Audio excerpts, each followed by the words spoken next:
right? We have all these genetic and different bio differences, right? And we can respond to medicine differently. Not always vastly different. So the question becomes is, do you leave this up to a generic medicine to say, well, this only may create a variant difference to 5% of the population or 1% of the population? Or do we say, what if we could customize it not to general populations, but to individual DNA? So now I'm not making it based on similarities in human populations. I'm doing it based on 19 keys. We took his DNA and we made medicine based on the way his molecular biology works. I think that medicine now won't have any side effects. That's different. So you take that same model of thinking and you scale that across education. Do I sit there and the teacher, and in the hood we have large class sizes, and instead of teaching a whole class one way, right? What if I learn this student and I teach them the best way they can learn? So I'm developing masters and geniuses and savants. So you got one kid that's excelling. It doesn't mean that child is smarter than the next child. The question is not looking at the child, but maybe you're looking at the teaching. See, there's this thought in the world that because this cat got an A and this one got an F, there's something wrong with the child that got an F.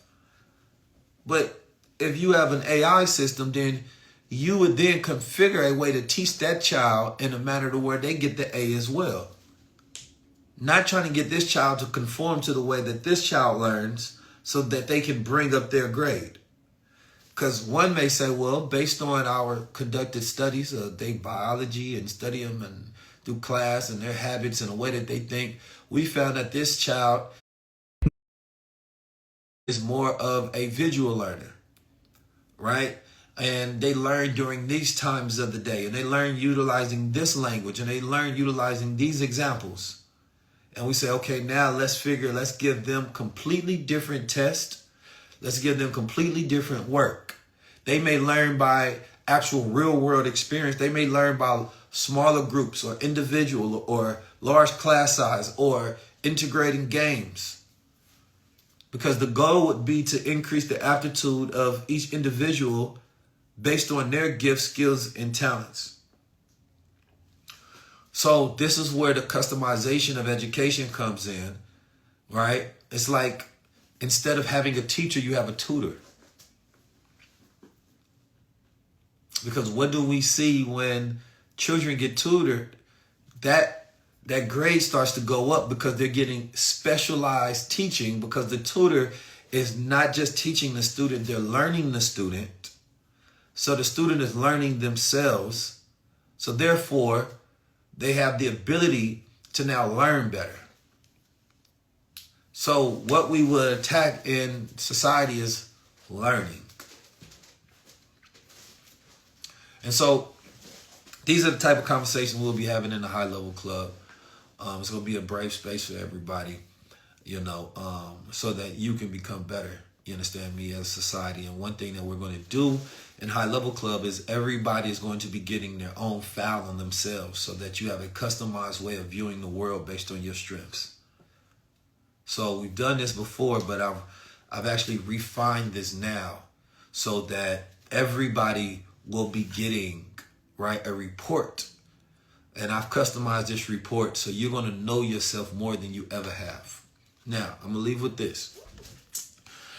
There was a study, because I said gaslighting is normal and people feel like I was gaslighting them, right? And that's fine. You can think like that. But the reality of it is people are incorrectly utilizing these terms for everyday things that don't actually really fit.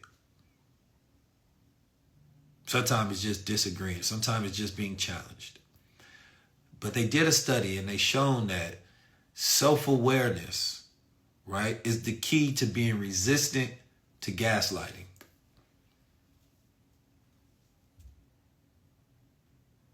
Self-awareness. So do we promote and tell people to essentially be afraid of being gaslit? And again, most people are not utilizing the term at all. It's a very extreme term for when somebody is really trying to manipulate you.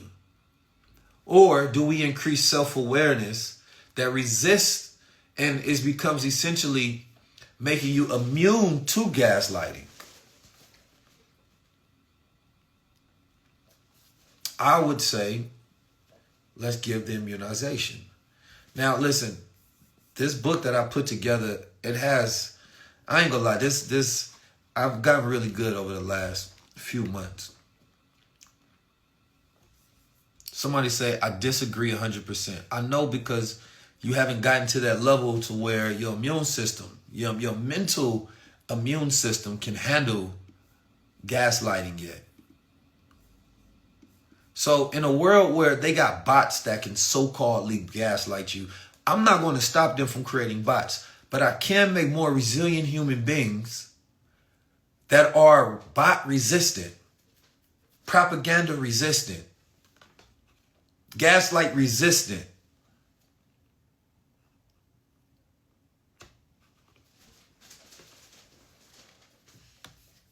Yeah. Y'all not going to like some of this book, but it's going to be the best thing that you ever got.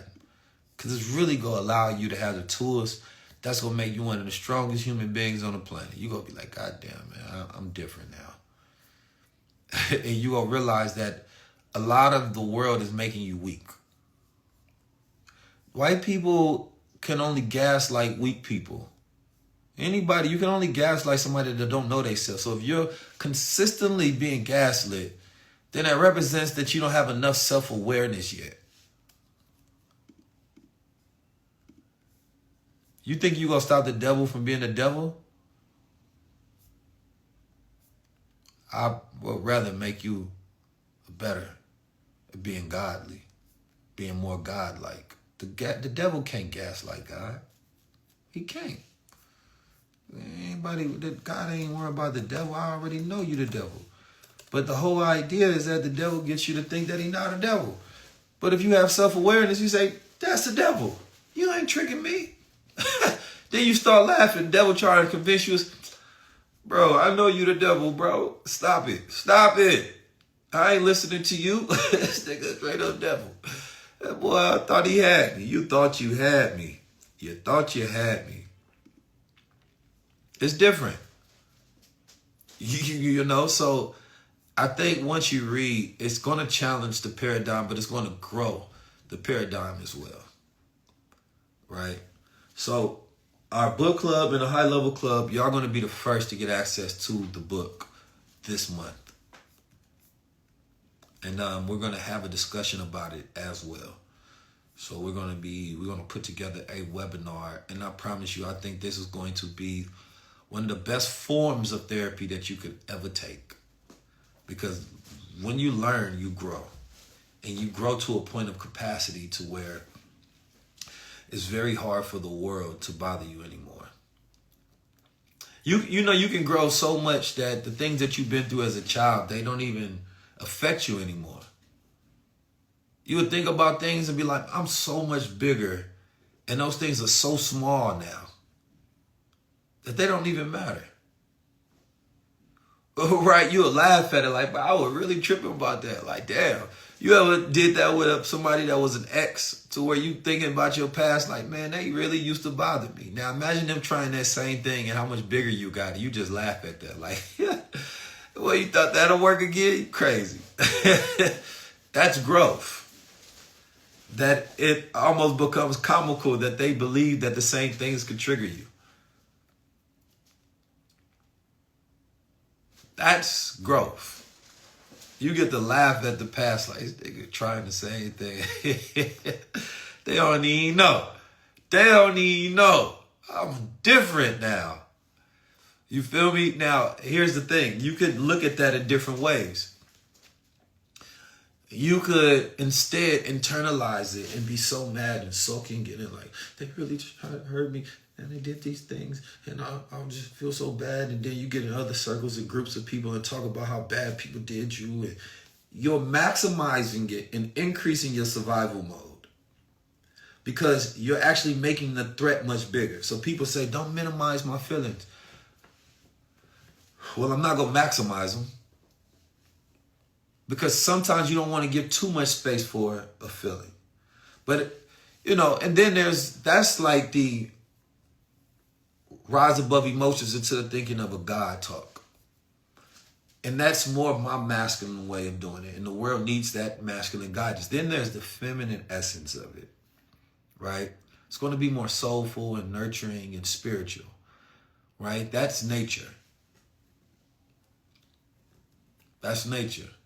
Because I would say that therapy, even cognitive behavior therapy and talk therapy, is more masculine, if you will. Let's talk this out. It's almost logical, right? But when you like in nature, that's more the feminine aspect, the expressive, the arts, right? When the way I deal with emotions is I don't live there. I visit them.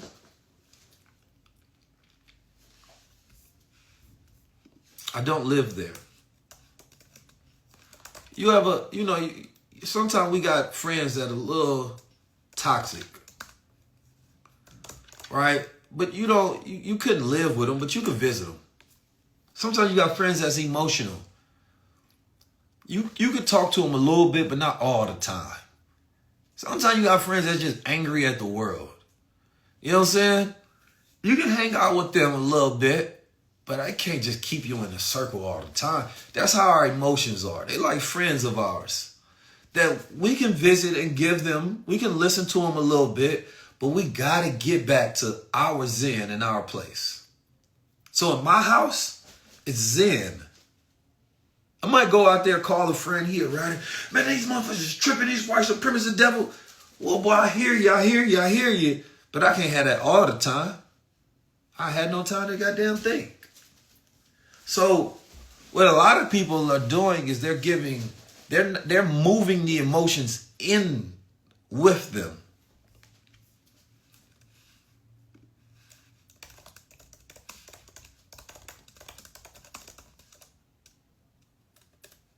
But don't allow the emotions to move in.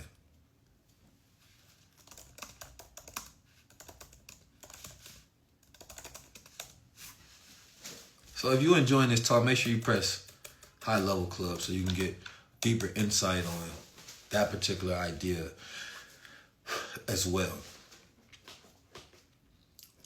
And I believe that like in the book, it's going to break down concepts like that. That's going to really, it's going to give you completely different tools that you're going to be like, wow, this really like changes my whole dynamic and how I even deal with things.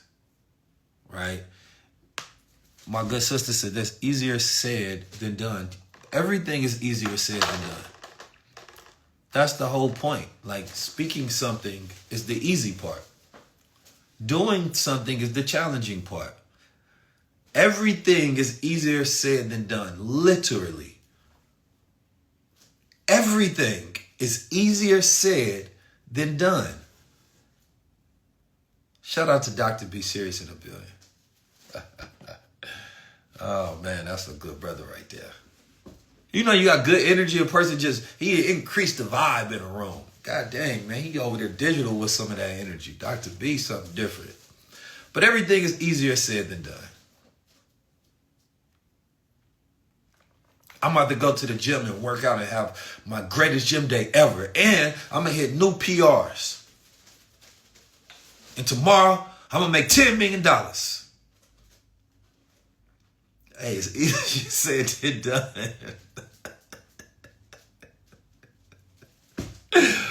Woo! As soon as I get off this phone, somebody go call me with $100,000 grant and investment. They gonna say, here, Keys, just to continue your mission. Boy, it's easier said than done. It's easier said than everything is easier said than done. That's fine. There's nothing wrong with that. That's just life. That's just breathing.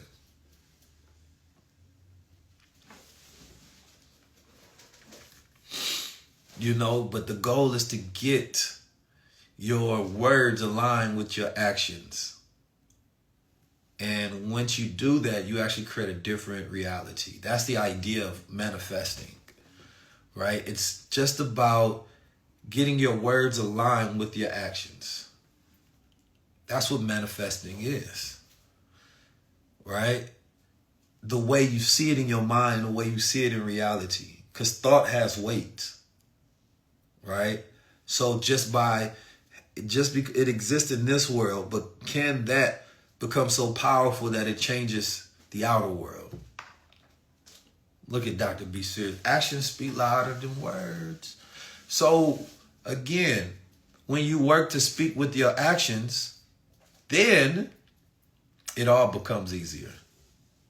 So stop speaking with your words and speak with your actions.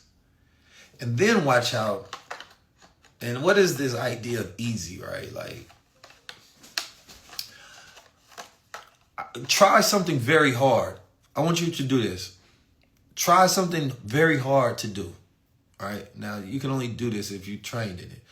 But try something very hard, but in a relaxed manner.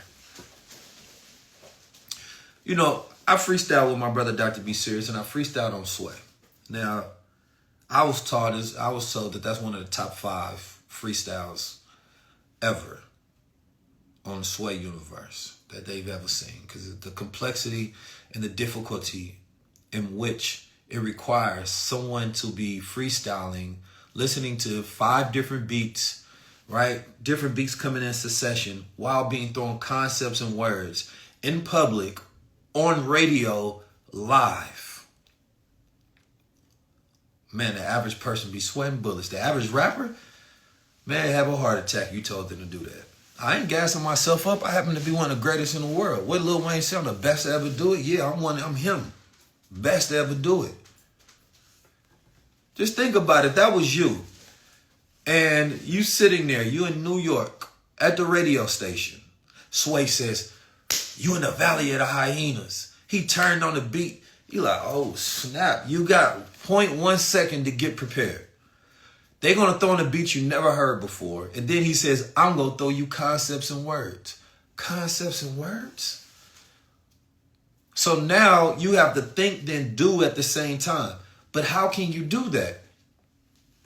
There's actually a formula for it. You know, it's a formula for developing a supermind that can do it. So, number one, in this recipe, it requires confidence.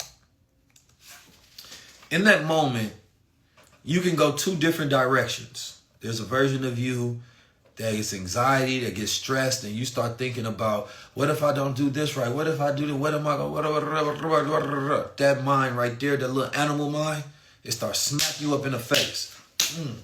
Start slapping you up. No, I quiet that mind. You don't even get a seat at this table. You don't even get to show up right now. As soon as it showed up, I smacked the shit out of it. I said, shut that shit up. I ain't even got time for that right now. You know what I'm saying? You feel me? It's that one friend that always doubting stuff. I ain't even answer. I hit ignore on that one. I ignored the hell out of that one. You feel me? Then, in my mind, I called the one friend that be telling me, you got this. You feel me? That was the one friend that said, you got this. Don't even worry about it. Then I called the other friend in my mind. You feel me? It's like you got a feminine goddess come out of nowhere and just start rubbing your shoulders and tell you just relax. You know? And then you got that one friend tell you, man, you better show up and kill it. You feel me? So it's like, these are these different states. It's when you have a task that is difficult, right? But you're confident and you're relaxed. And so instead of overthinking, you start trusting yourself. And when you can do something difficult in a relaxed state, that makes it easy. That's what flow state is. Because the difficulty and the ease is the friction. So it's like positive and negative. And in between that creates a stream of flow. Oh man, it's so powerful. Yes, this flow state. That flow state. I love, this is why I like going live, because there is no practice. You are in front of people already. Just go. It's so much different than I'm sitting here trying to prepare. What am I going to say? I'm overthinking. I have too much space to think. Instead, I collapse all of that and it's just do. Because I know I already have it within me. It's powerful. And there's methods to tapping into that. And everybody in the High Level Club will be tapped in. The High Level Tribe members will learn how to tap into that flow state. Because I can even teach you how to freestyle better. I promise you. I've taught people instantly. I can teach you how to freestyle. There's a methodology to everything, a framework to everything. But flow state is powerful. So at that moment, he like rap. And then I had to just go into confidence. Like, I got this. But then if you notice, I also relaxed. I relaxed my shoulders, because otherwise you get what they call jitters. It's your body's excitement, right? Trying to prepare for the moment. And so when your body is not caught up to the moment, those are jitters.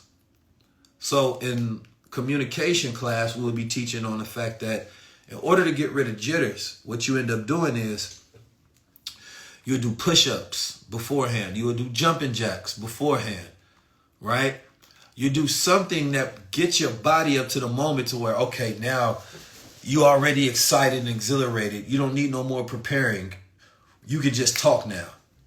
You can just flow now. So you have to get the jitters out of your body so that the way you speak don't sound like the way you feel. I ain't even gonna go deeper into that because that's already giving y'all too much.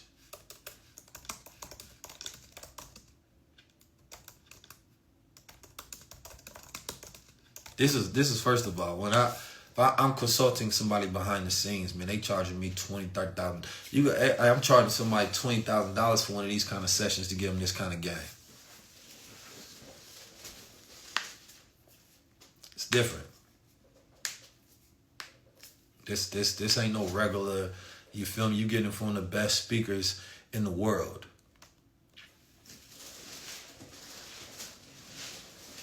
It's different. So yeah, man. Anyway, if you got value from this, I need you to comment High Level Club. Make sure you join. It's $44 monthly. That's going to be your investment to the High Level platform. And then you get access to everything. All of our consultants, our coaching, our books, right? Strategies that will allow you to be able to improve your life. I'm not telling y'all about these breathing strips until I make them myself. Don't buy no breathing strips from nobody until I'm making them myself. Y'all always want to know about the stuff that we not selling. I'm gatekeeping the hell out these strips. Matter of fact, I'm going to tell you in the High Level Club, once I get me an affiliate link, I'm on a different type of time, my peoples. I'm gatekeeping. Oh yeah, Dr. Serious, for sure. Text my line, matter of fact. I am gatekeeping. I just want to let y'all know. People think gatekeeping is a bad thing. I don't care what you think. You don't need to know everything for free. That's the problem. You know what I'm saying? The most ungrateful people in my life are the people I gave stuff for free. And my dumb self just keep doing it. Here, you need some more money. Here, what you need some more help. Just keep giving. You're just ungrateful. I'm just feeding an ungrateful entity. What's wrong with me? Who told us to expect nothing in return? No, I need a thank you. I need my money back. I need reciprocation. I don't know who told me that, man. I really believe that. Don't just give and expect nothing. Now, listen, I get the sentiment. I get the idea. I do. Because I've been doing it my whole life. But it builds bad habits in other people. That's the problem. It's not about you. It's that it actually builds bad habits in them. right? When a person is constantly receiving something for nothing, you understand me? They start to grow expectation. Entitlement, ooh, it's a disease. Entitlement is a mental illness. When you feel like you're, especially when it comes to like the way you treat family and things of that nature. So you don't want to become this entitled, right, person. It makes you dangerous to the people around you because you don't even have the ability to appreciate them once you are entitled. So you filter them through your expectations that they must do for you, but you have no expectations of yourself and how you must reciprocate.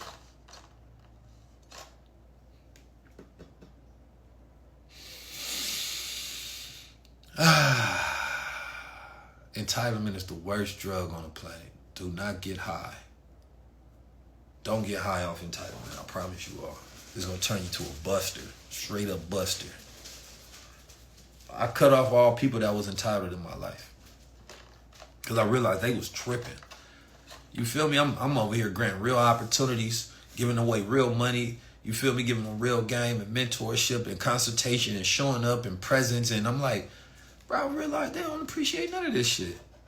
What am I doing it for? Then I realized, man, I actually had a problem because I was trying to love people by doing for them.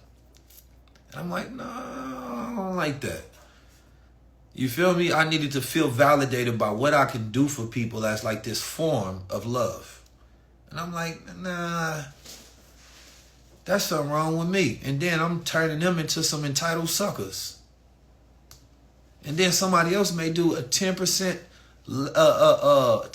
of what I've done. And they appreciate these people like they Jesus. What? That's crazy.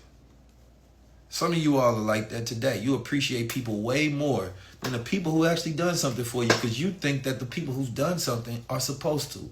Mothers, sisters, brothers, uncles, fathers, friends.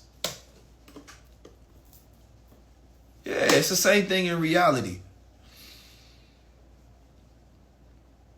Same thing in reality. Now, I ain't got no sinuses. It's the same thing in reality. Think about this. If a rapper today that usually talks about like drugs and violence and negative things, and then they announce like, yo, I'm going to do a mental health workshop in the hood. Man, we'd get all kind of claps and applauses and things of that nature. But let that be Lupe Fiasco or Common or somebody. Yeah, that nigga's supposed to do that. What you talking about? No, wait a minute now. The love should be the same regardless. But we grow entitlement, right? We grow to expect those things instead of have the same degree of gratitude. So what I've learned is the more you do for people, the more you grow entitlement in people so they expect you to do it so it's no longer special. If Jay-Z got on live and he taught the exact thing that I just taught you, oh my God. Culture will go crazy. If Jay-Z or Robert Smith, if he taught a tenth of the game that I be speaking and teaching when it comes to the mind or it comes to the world or society and it comes to the future, man, y'all will build statues of these men instantly. You will hold on to every single word. You'll give them all the money in the world. If your preacher taught a tenth of this, come on now. You'll be giving all your wages away. Donald Trump, he don't even got to speak proper English. He'll get your vote. Kamala, she just went up there and laughed on the stage a bunch of times, and she got all your love. Joe Biden, he went to sleep for 4 years, and y'all still get that man respect. So all I'm saying is, you know what I'm saying? Jasmine Crockett up there cursing people out with her lashes, and y'all standing there. All I'm saying is, it's just entitlement. I do it too much. This is why I'm drawing away, and we're going to be doing it inside of the club. You feel me? Inside the tribe only, because I've learned that I've created entitlement within my own community by doing way more than other people do. Showing up too much. People start talking about it. You're always on social. Damn. I'm doing too much. You're right. I'm giving you way too much. You don't appreciate it no more. You don't appreciate it no more. You feel me? So I'm like, nah, the Jasmine thing is funny. I listen. Jasmine, she be talking some ish to those people, but I don't know any of her plans. And that's not good. I shouldn't know your antics more than I know your progress. So we have to be careful of, even the more you support somebody, the more you should hold them to fire. I don't need you in position doing the same thing as an influencer. I need you in position utilizing your power. What the bills are you trying to pass? What plans do you have? How are you helping us build wealth? That's it.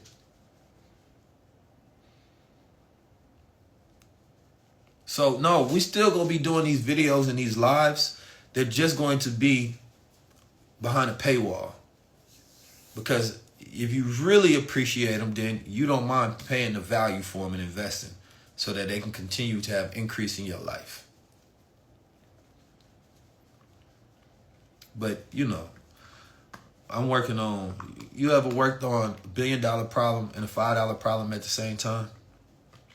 I feel like that's sometimes what I be in between. You know, in between paying bills and working on billions.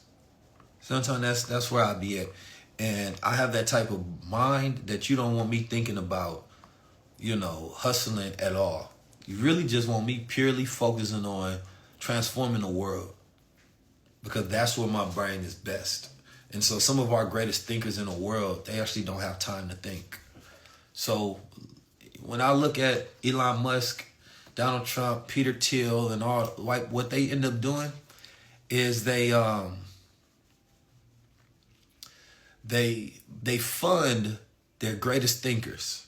They give them money to put out documentaries, books, papers, right? Because they want those ideas and philosophies in the world. And then they execute on those ideas. And so we haven't learned how to invest in the brain trust of society, because they put a game on us to make us think that, like, celebrities and influencers and athletes really know what the hell they talking about. Instead of, like, philosophers and thought leaders and futurists and scientists, we hear from them the least. And we hear from the celebrity the most. That's backwards. Like, that's backwards. Think about that.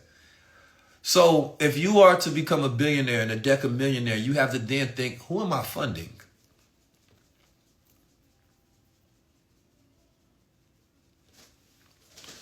So yeah, I'm one of them ones. You know what I'm saying? If I had the billions of dollars of funding behind it, I would take less steps to get these ideas done. But y'all, man, I wish I could bring y'all into the meetings that I be having and who I be talking to and what I be working on behind the scenes. I'm like, man, sometimes this requires too much explaining. If I had just had all of the funds myself, I'd just be able to do it. But what ended up happening is I have to teach people so that they can understand why they need to invest here and put funds here and do this. And I'm like, damn, this is taking too much energy. And then I'm still not sure if your heart is in the right place to do it. So one thing that I can respect about the coaches is they understand the necessity for these things, right? They seek you out. They're not going to watch somebody for 10 years and learn from them and then not try to fund that person so those ideas are spread more. You have to understand how backwards we are as a people, because we are being led by entertainment and not education.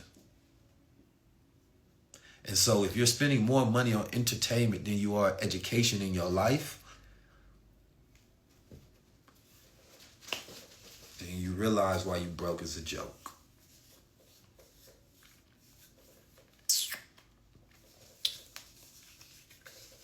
You know what I'm talking about? You realize why you ain't laughing to the bank.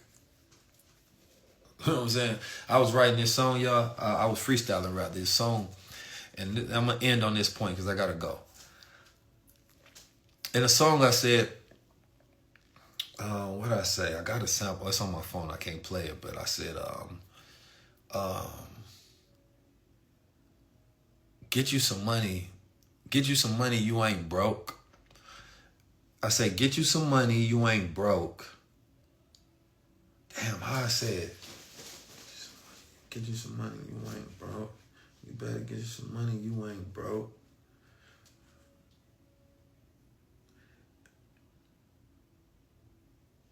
Oh, okay, yeah. So it was like a double entendre. It was, get you some money. You ain't broke. You better get you some money. You ain't broke. Then hold on. I'm trying to figure out how I was saying it. It was clear. Because it was a double entendre on the fact that the reason that you ain't getting no money is because